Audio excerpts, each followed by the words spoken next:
IAS interview में पूछे जाने वाले सवाल इन विषयों से जुड़े हो सकते हैं। वर्तमान मामलों से जुड़े सवाल, सामाजिक आर्थिक मुद्दों से जुड़े सवाल, शासन से जुड़े सवाल, अंतर्राष्ट्रीय संबंधों से जुड़े सवाल। प्रश्न, एक दीवार को बनाने में 8 आदमी 10 घंटे लेते हैं, तो उसी दीवार को बनाने में 4 आदमी कितना समय लेंगे?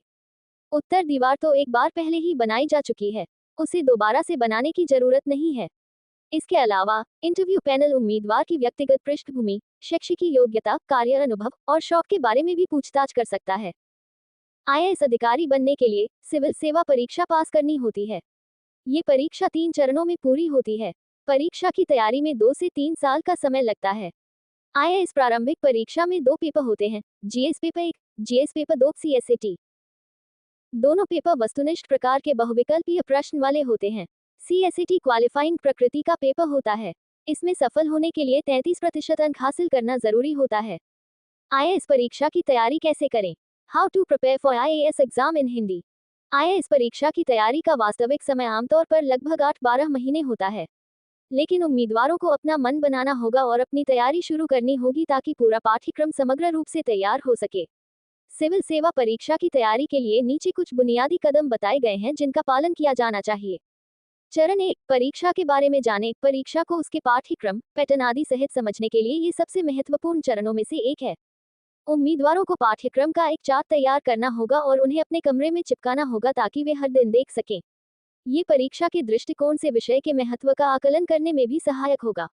उम्मीदवारों को हर दिन पिछले वर्ष के प्रश्न पत्रों को देखना चाहिए क्योंकि इससे उन्हें ये पता लगाने में मदद मिलेगी कि कौन से विषय महत्वपूर्ण हैं और अधिकतर पूछे जाते हैं और किस प्रकार के प्रश्न पूछे जाते हैं।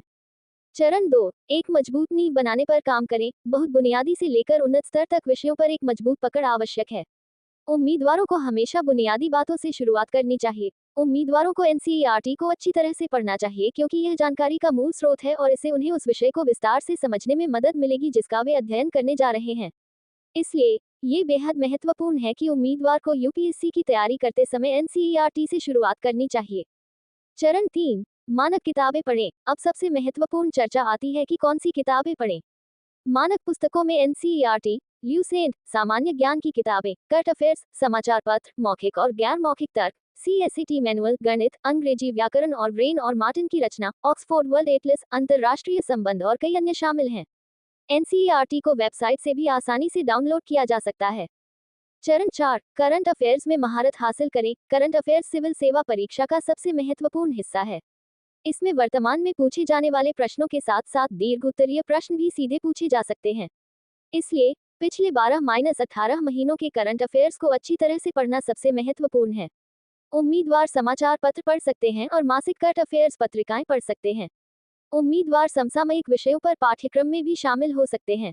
चरण 5, मॉक टेस्ट और उत्तर लेखन अभ्यास। उम्मीदवारों के लिए हर दिन मॉक पेपर हल करना और उत्तर लेखन का अभ्यास करना बेहद महत्वपूर्ण है। मॉक टेस्ट पैटर्न का विश्लेषण करने में मदद करेंगे और किस विषय से प्रश्न अधिकतर पूछे जाते हैं और कमजोर क्षेत्रों का स्वमूल्यांकन करने में भी मदद मिलेगी। दैनिक उत्तर लेखन से आपके उत्तर लेखन की उत्तम उत्तर लेखन तकनीक में मदद मिलेगी। आईएएस बनने के लिए यूपीएससी की सिविल सेवा परीक्षा पास करनी पड़ती है। इस परीक्षा में लिखित निकालने के बाद कैंडिडेट्स को इंटरव्यू देना पड़ता है। यह इंटरव्यू बहुत कठिन होता है क्योंकि कभी-कभी इंटरव्यू में कुछ ऐसे सवाल पूछे जाते हैं जो मुश्किलें खड़ी कर देते हैं। सवाल कठिन इसलिए भी होते हैं क्योंकि बोर्ड मेंबर्स इस इंटरव्यू के माध्यम से आपका एटीट्यूड और एप्टीट्यूड भी टेस्ट करते हैं। आप लॉजिकल रीजनिंग में कैसे हैं, ये भी जज किया जाता है। इसके लिए वे आपसे कई बार चौंकाने वाले ट्रिकी सवाल भी पूछते हैं। ये सवाल इतने अजीब होते हैं कि परीक्षार्थी का दिमाग चकरा जाता है। आज हम आपको इस आर्टिकल के माध्यम से बता रहे हैं अलग अलग इंटरव्यू में पूछे गए कुछ ऐसे ही चौंकाने वाले सवाल और उनके वो जवाब जिनके आधार पर कैंडिडेट्स का सिलेक्शन हुआ। प्रश्न, वह कौन सी चीज है जो पूरे महीने में एक बार आती है और 24 घंटे पूरे होने पर चली जाती है? उत्तर, ये तारीख है। प्रश्न, एक मेज पर प्लेट में 2 केले हैं और उसे खाने वाले 3 आदमी हैं, तो बताओ कैसे बराबर बांटा जाए? उत्तर, एक मेज पर और 2 केले प्लेट में है यानी कुल 3 केले हुए। तीनों आदमी एक एक केले खाएंगे। प्रश्न, एक आदमी ने एक महिला से कहा, आपके भाई का एकमात्र पुत्र मेरी पत्नी का भाई है। महिला का उस आदमी की पत्नी से क्या रिश्ता है? उत्तर, उस आदमी की पत्नी से बुआ भतीजी के संबंध में है। प्रश्न, 2 बेटे और 2 पिता फिल्म देखने गए, लेकिन उनके पास टिकट सिर्फ 3 है, फिर भी सबने फिल्म कैसे देख ली? उत्तर, वो 3 लोग थे जिसमें दादा, पोता और बेटा शामिल थे, इसलिए तीनों ने 3 टिकट पर फिल्म देख ली। प्रश्न, किस ग्रह पर सबसे ज्यादा चांद है? उत्तर, सौरमंडल में सबसे ज्यादा चंद्रमा वाला ग्रह बृहस्पति यानी जुपिटर है। इस ग्रह में 2009 में कुल 63 चंद्रमा खोजे गए थे। भविष्य में और भी चंद्रमा की खोज की जा सकती है। प्रश्न, अगर आप डीएम हैं और आपको पता चले कि दो ट्रेनें आपस में भिड़ गई हैं, तो आप क्या करेंगे? उत्तर, सबसे पहले पता लगाएंगे कि कौन सी गाड़ी में टक्कर हुई है, मालगाड़ी या सवारी गाड़ी में, उसके बाद एक्शन लिया जाएगा। प्रश्न, तलाक होने का मूल कारण क्या है? उत्तर, तलाक शब्द को सुनते ही सभी के मन में इसका मुख्य कारण झगड़ा होना आता है, लेकिन ये तलाक का मूल कारण नहीं है। मूल कारण शादी होना है। अगर शादी नहीं हो तो तलाक भी नहीं होगा। प्रश्न, इंटरनेट का मालिक कौन है? उत्तर, इंटरनेट का मालिक वही बन जाता है जो इसे लगवा लेता है। प्रश्न, अगर आप दौड़ लगा रहे हैं और आपने उस व्यक्ति को पीछे छोड़ दिया जो दूसरे स्थान पर था, तो अब आप किस स्थान पर होंगे? उत्तर, दूसरे स्थान पर। प्रश्न, क्या कोई ऐसा दुकानदार है जो हमसे हमारा सामान भी ले लेता है और हमें उसे पैसे भी देने पड़ते हैं? उत्तर, ना, एकमात्र ऐसा दुकानदार है जो हमारे बाल काटने के पश्चात बाल भी रख लेता है और हमें इसके पैसे भी देने होते हैं। प्रश्न, क्या कोई ऐसा दुकानदार है जो हमसे हमारा सामान भी ले लेता है और हमें उसे पैसे भी देने पड़ते हैं? उत्तर, ना, एकमात्र ऐसा दुकानदार है जो हमारे बाल काटने के पश्चात बाल भी रख लेता है और हमें इसके पैसे भी देने होते हैं।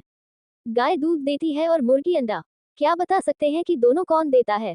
उत्तर, इसका सही उत्तर होगा दुकानदार, क्योंकि दुकानदार अंडा और दूध दोनों रखता है।